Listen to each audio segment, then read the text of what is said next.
Networking and marketing made simple is for you, the business owner who has a product, a service, or a message that you believe in.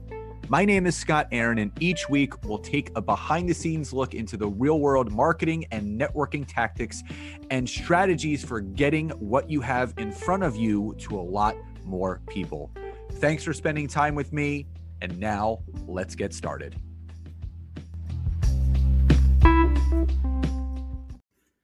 So super excited to announce that Spotify for Podcasters is actually sponsoring this episode.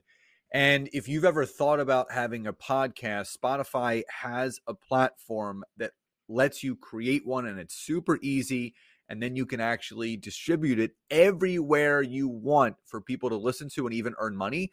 So Spotify for Podcasters lets you record, edit, right from your phone or your computer, which is actually how I started. So no matter what your setup's like, you can start creating it today. Then you can stream it out and distribute it to Spotify and everywhere else podcasts are heard. Now, the other cool thing is that video podcasts are also available on Spotify. And if you want to take the conversations with your fans to the next level and the people that are listening, you can do Q&A and you can do polls to get people talking. And with Spotify for Podcasters, you can earn money a variety of ways, including ads like this, podcast subscriptions, and so much more. And again, it's totally free with no catch. And ever since I discovered Spotify for Podcasters, formerly Anchor, it's been such a game changer. I'm approaching 500,000 listens. I have multiple people subscribing to my bonus episodes, and it's taken my business to the next level, and it could take yours as well. So again, check out Spotify for Podcasters today. It's completely free, and don't wait any longer. Hey, everybody. Welcome back to another episode of Networking and Marketing Made Simple. Super excited for today's episode. For a number of reasons. Number one, I got another great interview lined up for all of you today. But number two, I get to talk to a friend of mine that is also in love with LinkedIn the way that I am. And the power of human connection is something that you guys all know I truly believe in, that becomes the difference maker in really creating something amazing, not only for yourself, but those that you do work with. So we're going to talk about all that and more. So Janice Porter, welcome to today's episode. Thank you so much, Scott. And I'm flattered that you called me a friend, and I love that. So thank you so much. We were fast friends because of that love for LinkedIn, I think. Yes. I could not agree more. So Janice, before we go into all the stuff that you're currently working on, I always like rewinding the tape first before we go forward. So obviously you've had a multitude of things that you've done in your career. So before you really started diving into LinkedIn and the consulting and coaching that you do now, what do you feel was the catalytic moment for you that kind of turned you on to LinkedIn, how powerful of a tool it is and was that led you to then helping other people the way that you are today? Well, I think that I have to say that my background is teaching and corporate training. So I'm always, once a teacher, always a teacher. And first I taught small children, then I taught big children. I did adult learning with corporate training. But once that ended, because as so many of us lost our jobs in the early 2000s, although I was a contractor for a very long time on purpose, because I could construct my timeframes around my growing daughters as well. But I started to have to figure it all out for myself to do something else. And I didn't want a job. So that's when I started looking into going into business for myself. And I, like you, got involved in network marketing. And it taught me a lot. And I found lots of things I didn't want to be involved with. But I then found a company that I'm still with today that feeds me in a way that feeds the other work I do. Around the time I got involved with that company, I was introduced to LinkedIn, and I had been fighting tooth and nail social media.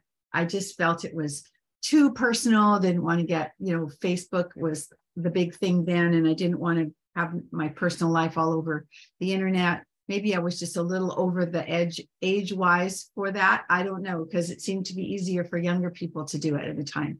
But then somebody mentioned to me LinkedIn, and I said, yeah, what is that? I have no idea what that is. And this friend of mine said, you need to talk to this guy who's a young guy in Vancouver where I live, and he'll show you. And the way he showed me LinkedIn, the way he taught it to me, and I sat with him for 2 hours the first time and another couple of hours the second time, and he didn't charge me a penny. He was a super, super nice guy. What hit me was, this is very left brain. This is very logical. I can get this. It's business-like. It's straightforward. I don't have to put my life on the line out there, And I started sharing it with my friends. And then I realized, oh my goodness, I can teach again, because that's what I love to do. And so that's how my world of teaching or training LinkedIn began. That was about 2011. Awesome. So what do you feel from your time in the business world as an educator and teacher? What do you feel was the greatest lesson that you learned working for someone else that enabled you to work for yourself, helping other people? I was never a great employee ever. I always had too many thoughts that, went against the grain, and a big mouth that I would ask the questions that maybe some people weren't supposed to ask.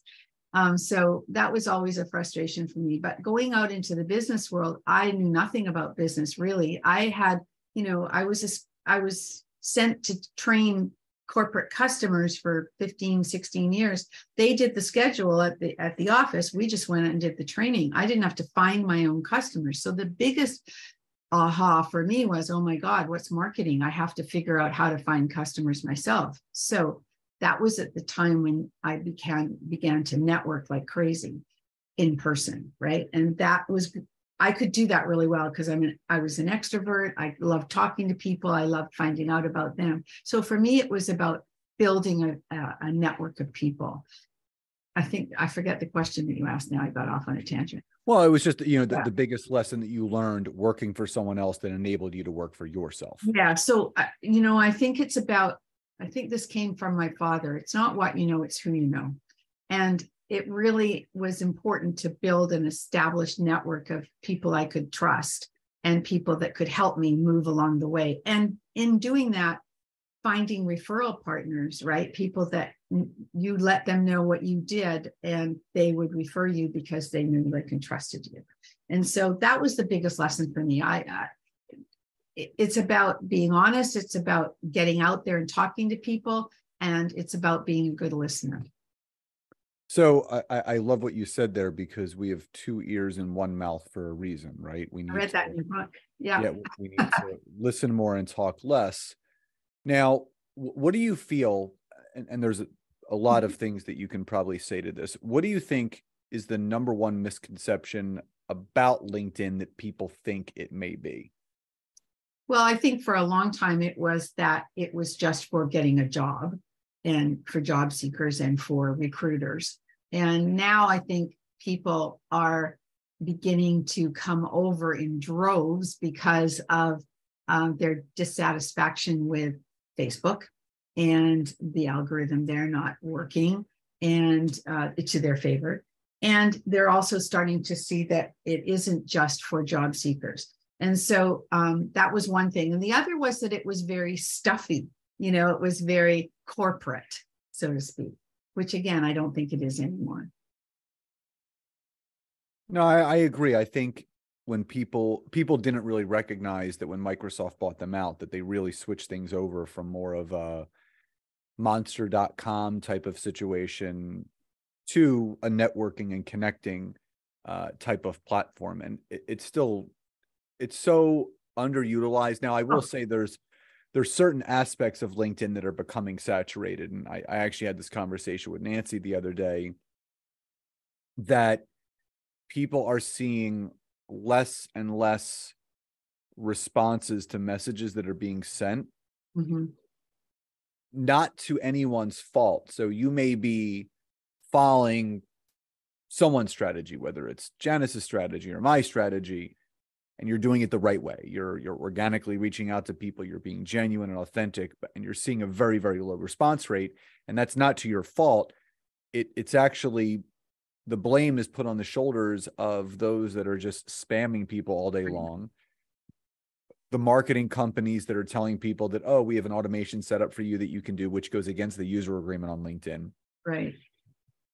So there are certain aspects of LinkedIn that, yes, have become a little bit oversaturated and people are seeing less results.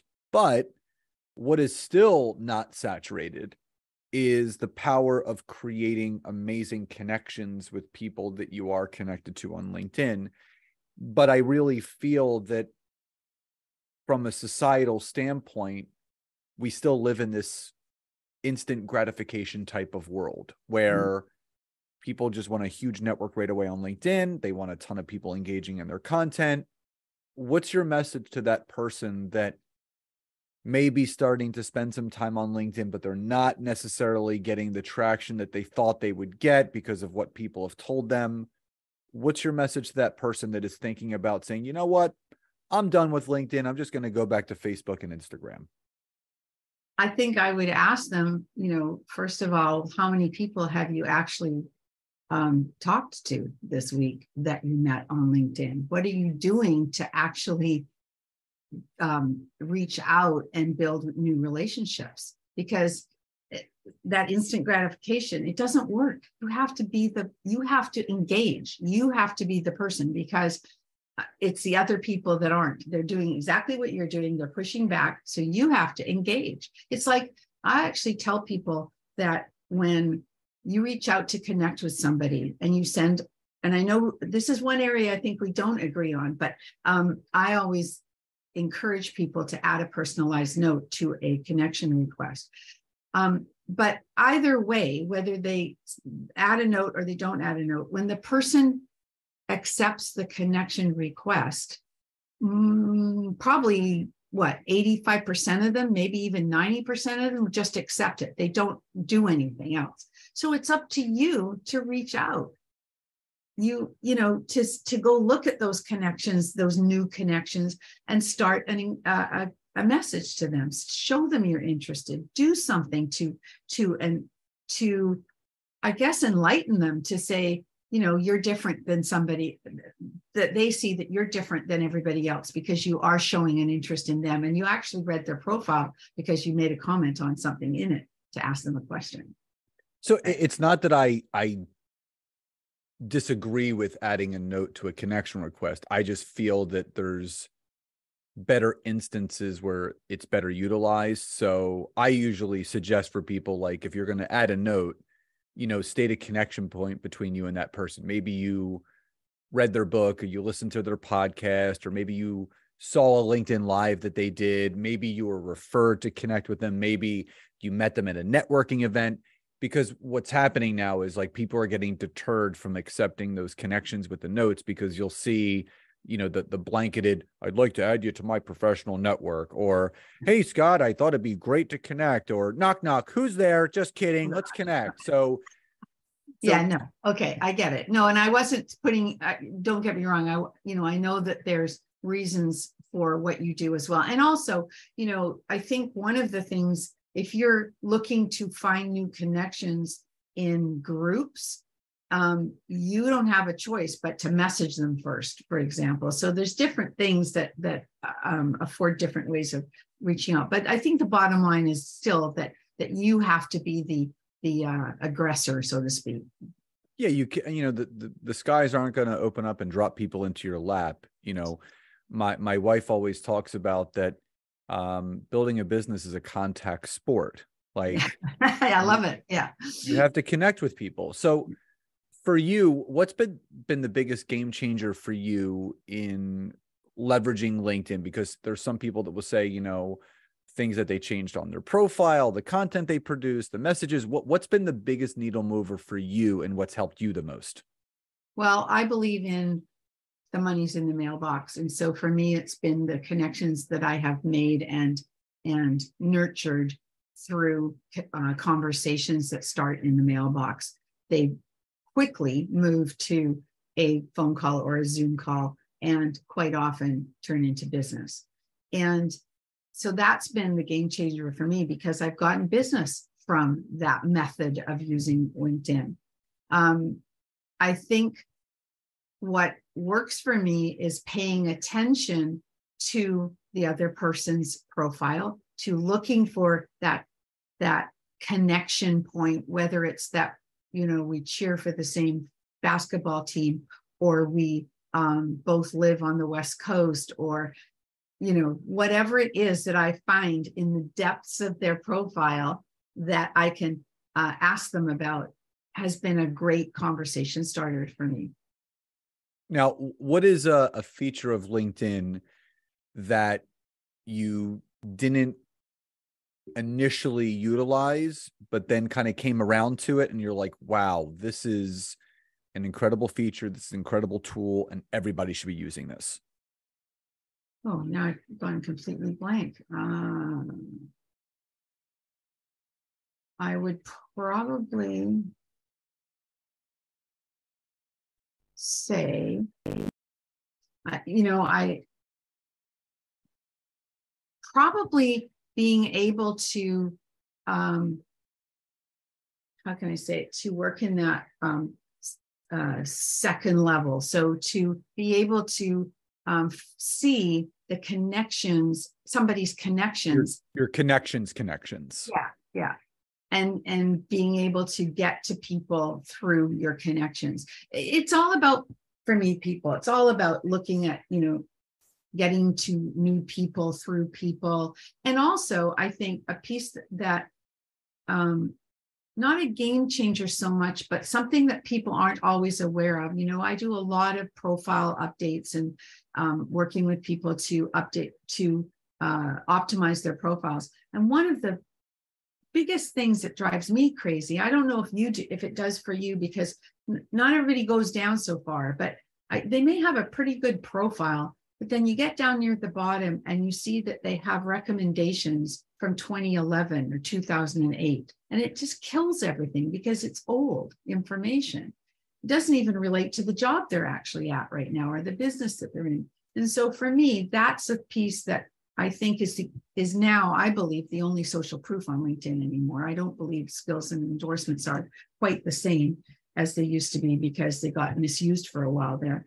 So to me, having up-to-date recommendations, and you have oodles of them on your LinkedIn profile, and I can't say I have as many as you, but I have a lot more than most people, and that's because you have to keep asking for them and you have to keep current. So I think that's a big one.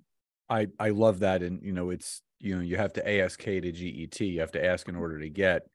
And that's the thing. The only people I ask are the people that I've worked with.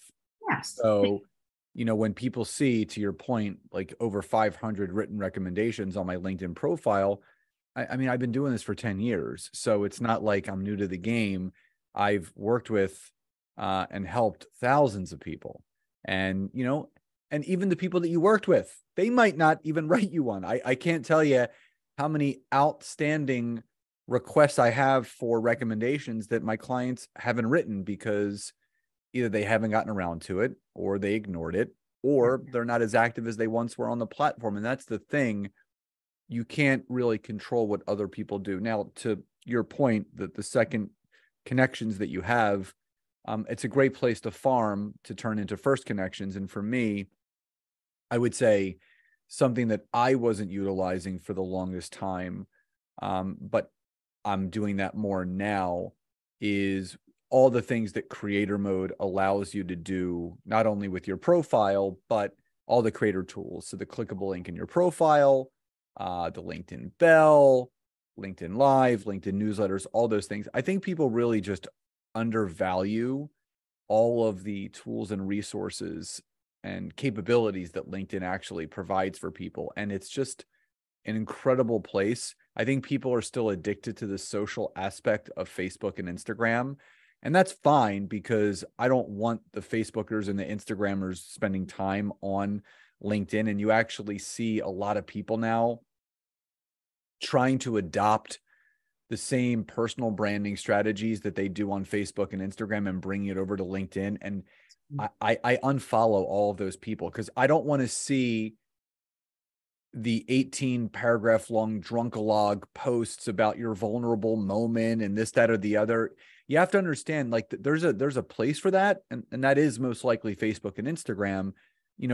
LinkedIn is an educational platform. It's for people to learn about business knowledge, industry updates, tips, things that they can do to move their business forward. And I'm not saying there's not a place for vulnerability, but, give some deeper context. I think people are really tired of the completely perfect pictures, all of the posing, and it seems like every person is getting new headshots every single day, and they're doing photo shoots. Like, people care more about the content than the actual look of the picture. They do. And if I could just comment on your thoughts around the creator mode and the things that it brings. I agree with you. You're right. And I actually resisted creator mode at the beginning. And I saw why eventually I should be on creator mode. And so I switched over. But what I do tell my clients is, because I find so many people, there's two things that drive me crazy. One is they're in creator mode. They have 233 connections and they don't even know why they're in creator mode. So I say, wait, because of the feature of the follow versus the connect button in particular for people who need to build their numbers. And so that's the one thing that kind of I like to educate people about. And the second thing is, I forgot what the second one was. Gone from my head. It'll come back. That's okay. Yeah. So yeah, that was the thing around creator mode that people need to be educated about before they decide to use it. Yeah. The other piece was important. If it comes back, I'll let you know. Now, you see a lot of LinkedIn coaches, LinkedIn trainers on the platform, and some are doing some good stuff. Others, I would say, not so much. If someone was to ask you, what really defines, or how can you tell if someone is a legitimate coach or consultant that can help you with LinkedIn? What are some things that people should look for to really vet out the amateurs from the experts? Ooh, that's a good question. That's a really good question. I think that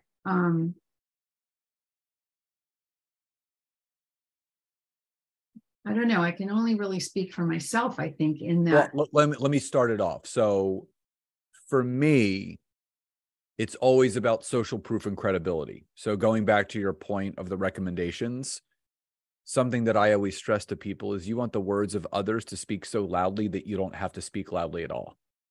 That's beautiful. That's true. Yeah. Okay.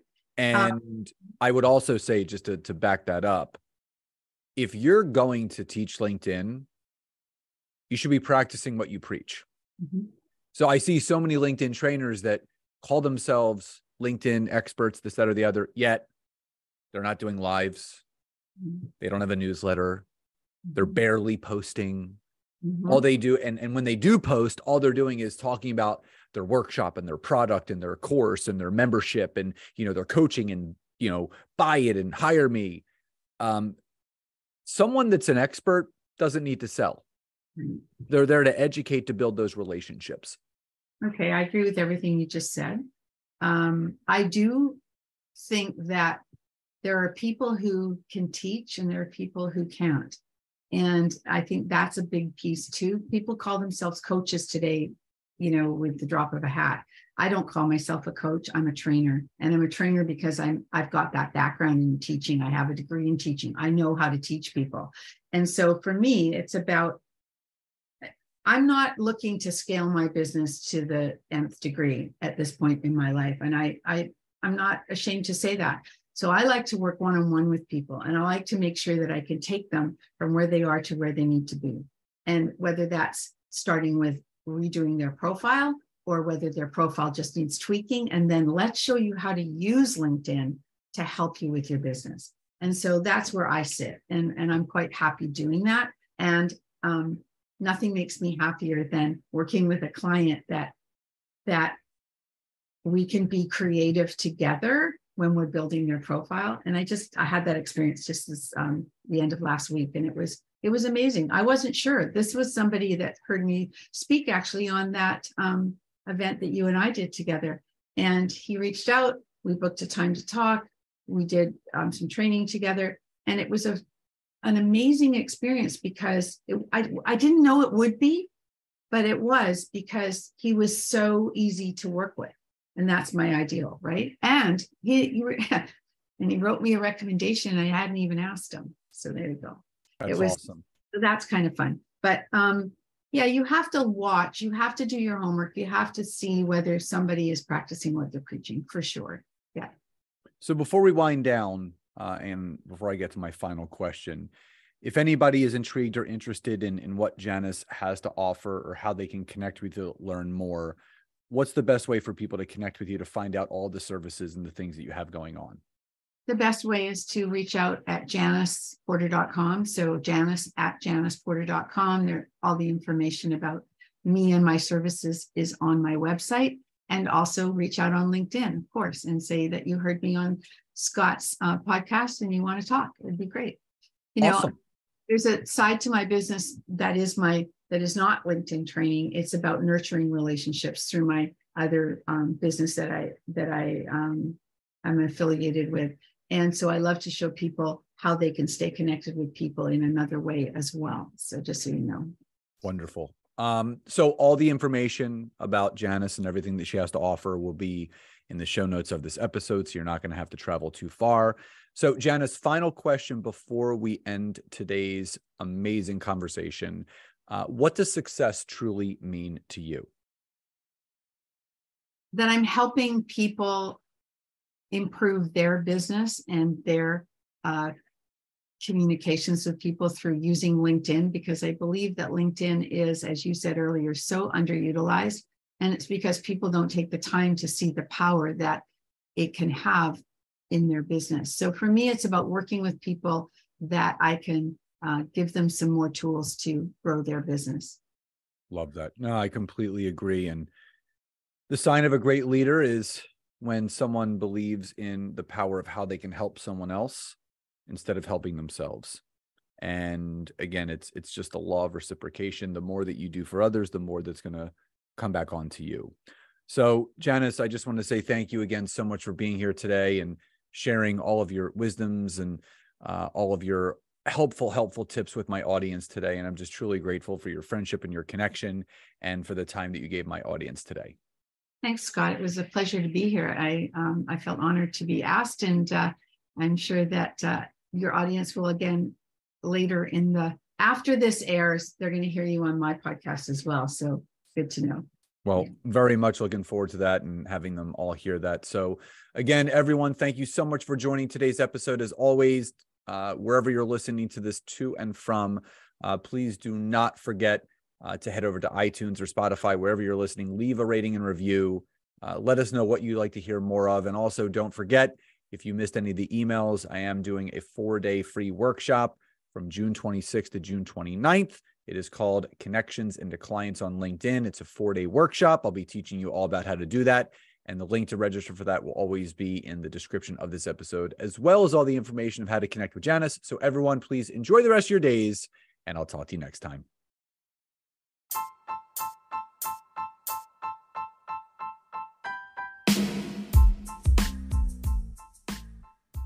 Thank you so much again for checking out today's episode. And if you are listening through iTunes, Spotify, wherever you are, please leave me a rating and review. Let me know what you loved, what you would like to see improved, or ideas you have for future episodes. And if you are interested in taking your business to the next level, don't hesitate to go to my website, www.scottaaron.net, where you can schedule a free discovery call with me, where I can learn more about you, your business, what you're struggling with, and how we can work together. And don't forget to check out my wife, Nancy, and mine, our free community on Facebook called LinkedIn Leads for Life. We would love to see you in there. Have a great rest of your day. And thank you everyone for your support. Grateful for each and every one of you.